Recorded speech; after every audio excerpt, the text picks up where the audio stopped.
Eles já iam perder tudo que tinham. Estavam roubando os pobres, oprimindo os pobres e não sabiam que já já eles passariam por um juízo de Deus sobre as suas riquezas. Vamos ver então a parte 1, o pecado de omissão. Tiago 4,17. Tópico 1, a realidade do pecado. Tópico 2, o pecado de comissão. E o tópico 3, o pecado de omissão. Vamos ver então, número 1, tópico 1, a realidade do pecado. Um dia o homem resolveu voluntariamente desobedecer a Deus. O pecado então tornou-se uma realidade fatal. A partir dessa atitude rebelde, todas as relações dos seres humanos entre si, com o Criador e com a criação, foram distorcidas. Então veja bem que o pecado cometido por Adão foi um pecado voluntário. Deus colocou opções para Adão. Adão foi criado um homem muito inteligente. Tanto é que colocou o nome em todos os animais. Então Deus colocou para ele aí duas posições. A posição de desobedecer a Deus e a posição de obedecer a Deus. Então a posição de desagradar a Deus e a posição de agradar a Deus.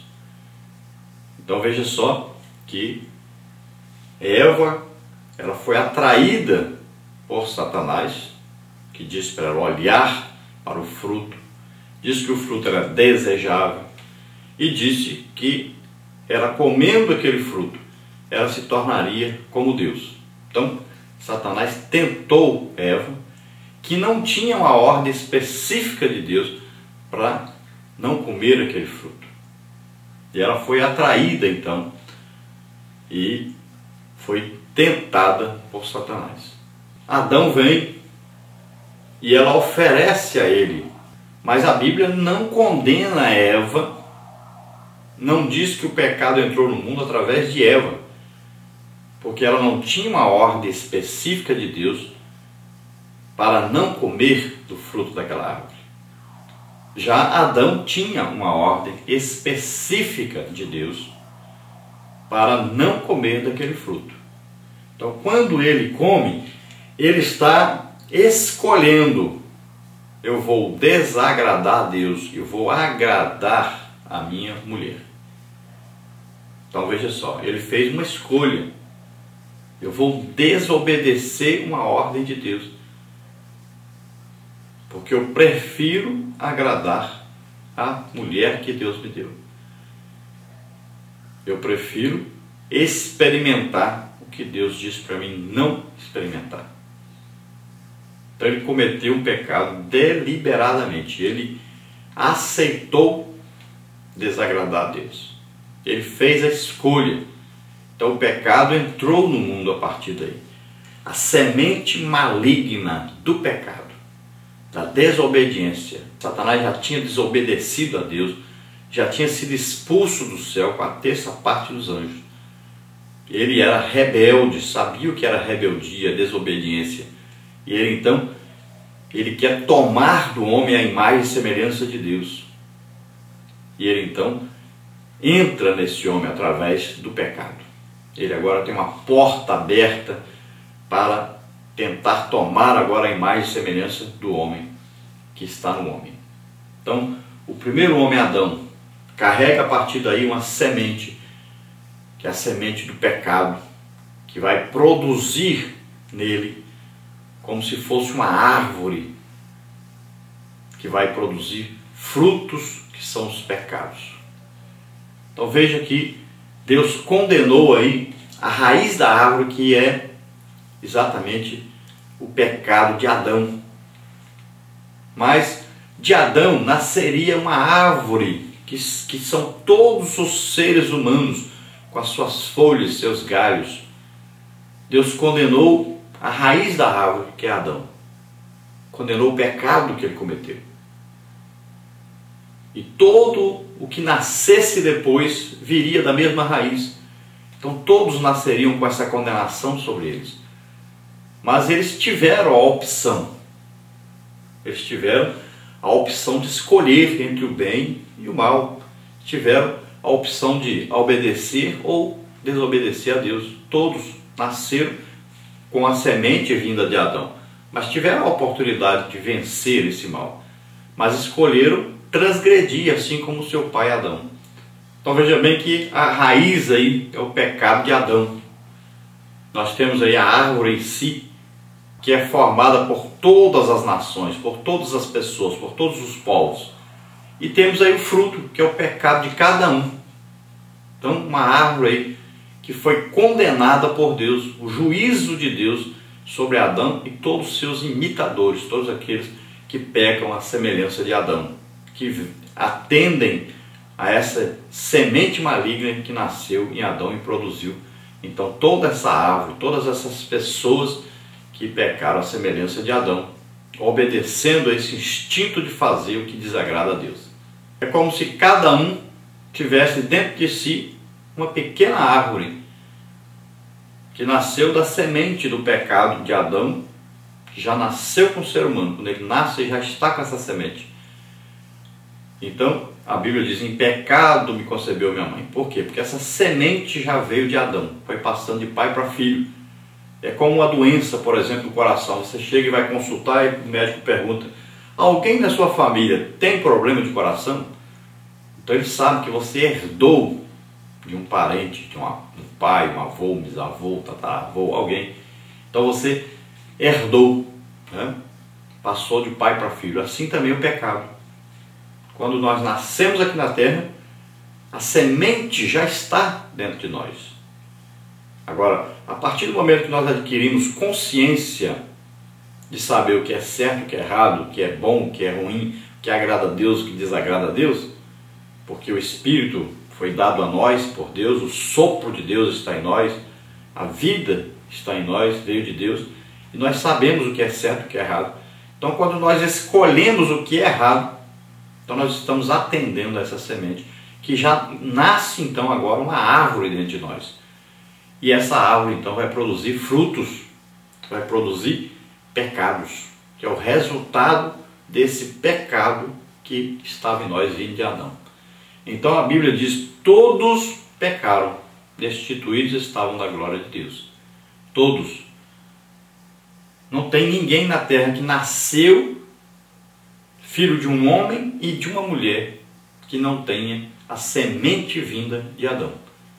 Então o único que nasceu na terra como homem e nunca pecou foi Jesus, mas ele não nasceu da semente do homem e da mulher.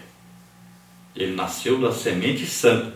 Ele nasceu, foi concebido pelo Espírito Santo. A semente foi a palavra de Deus, a semente santa, e não a semente corrompida vinda de Adão. Então veja só que tudo depende da semente. Toda a plantação depende então da sua semente. E a semente de Jesus é a semente santa. Já a semente do homem é a semente que vem de Adão. E a semente ruim, maligna. Assim então a humanidade e a criação sofrem e gemem como vítimas da vaidade humana. Como está em Romanos 8, 19 a 22. Não somos capazes de, por nós mesmos, vencermos o pecado. Contudo, em Jesus, toda essa grave realidade pode ser superada, pois o Pai enviou seu Filho para que morresse por nós e assim resgatasse-nos da miséria do pecado. Romanos 8:3, Hebreus 10, de 1 a 39. Então, o que Deus fez? A Bíblia diz, olha, se a semente de trigo caída na terra não morrer, fica ela só. Mas se morrer, gera muito fruto. Veja só. Jesus, então, é a semente de Deus. A semente de trigo aí, a semente de Deus é Jesus. Ele nasceu como homem na terra, mas ele nunca pecou, porque ele nasceu concebido pela semente santa, do Espírito Santo. Então ele diz, se essa semente caída na terra, ele veio do céu, nasceu na terra como homem, se ele não morresse, então Deus não geraria na terra nenhum filho. Todos continuariam condenados. Mas Jesus escolheu morrer por nós, morrer em nosso lugar. Então, quando ele faz isso, e nós acreditamos nisso, aceitamos isso, nós vimos que os nossos pecados estavam sobre ele, ele levou sobre ele os nossos pecados, nós acreditamos nisso. Nós reconhecemos que somos pecadores. E reconhecemos, aceitamos que Jesus carregue, então leve os nossos pecados sobre Ele. Que Ele morra em nosso lugar. Mas também que Ele ressuscite, Ele vença a morte, vença o pecado. Então, quando nós acreditamos nisso, quando nós aceitamos isso, nós morremos para a vida velha, para o velho homem. A árvore que está dentro de nós, do pecado, ela morre. Ela passa agora a não ter mais a produção de frutos natural que ela tinha antes. E agora nós nascemos de novo da semente santa, que a semente é a palavra de Deus. Veja só, que foi pregada para nós. E nós ouvimos essa palavra, demos crédito a essa palavra. Então, nós nascemos de uma semente agora diferente. É uma semente santa, é a palavra de Deus. Agora, a árvore que entra em nós é o fruto do Espírito agora, que tem 9 qualidades, e nunca vai produzir pecados, vai produzir só coisa boa. Então, por que nós pecamos ainda? Porque o nosso corpo mortal, o nosso corpo natural, a nossa carne, ainda possui em seu interior o desejo de fazer o que fazia antes. Está corrompida. Por isso a carne foi condenada, ela não vai para o céu, vai ser transformada. Então, nós temos que fazer o quê? Lutar contra esses desejos que a nossa carne tem, que o nosso corpo tem, que pertence ao passado. Nós não temos mais alguma coisa que nos obriga a pecar. Nós não temos mais aquela árvore dentro de nós, produzindo pecados. Nós agora temos o Espírito Santo. Nós agora somos salvos, devemos viver uma nova vida, devemos viver novidade de vida, esquecendo das coisas que para trás ficam, prosseguimos rumo ao céu, olhando para Jesus, o autor e consumador da nossa fé. Nós agora devemos combater o pecado que nos acompanha, que nos tenta, nos conduz a desobedecer a Deus. Nos tenta o tempo todo na nossa vida. É uma luta constante. O Espírito recriado agora, ligado a Deus, ligado ao Espírito Santo, ele agora quer ir para o céu, ele quer agradar a Deus, enquanto o corpo quer ficar na terra, ele foi feito do pó da terra. E ele quer agradar aqueles desejos que ele tinha antes. Então nós temos uma luta constante aí. E nós devemos sempre combater esses desejos e vencê-los. Como nós vamos fazer isso? Nós temos uma alma e um espírito. Moramos dentro de um corpo. Então nós temos que fazer o quê? Fazer com que a maioria esteja com Deus para vencer o pecado. Então, o corpo vai puxar para a terra e para as coisas da terra, para as coisas velhas, mas nós temos uma alma, e nessa alma nós temos que estar lendo, estudando, ouvindo a palavra de Deus, para essa alma ficar forte em Deus. E o Espírito, nós temos que fortalecê-lo com oração. Todo o tempo aí, estar orando, estar buscando a Deus. Quem é batizado no Espírito Santo, orando em línguas, fortalecendo, porque sempre quando houver a necessidade de decidir alguma coisa, sempre estarão o quê? 2 contra 1. A alma e o Espírito vencerão, porque são 2 contra 1. Enquanto o corpo quer as coisas da terra, a alma e o Espírito então vão desejar as coisas do céu, porque estão cheias das coisas do céu, estão sendo alimentadas com as coisas do céu. E o corpo, de vez em quando, nós temos que também fazer o quê? Um jejum para enfraquecer essa força do corpo. Ele não pode, de repente, ter mais força em nós do que o espírito e a alma. Então é preciso vencer essa luta que vem dia a dia. O maior inimigo nosso não é nem Satanás, somos nós mesmos.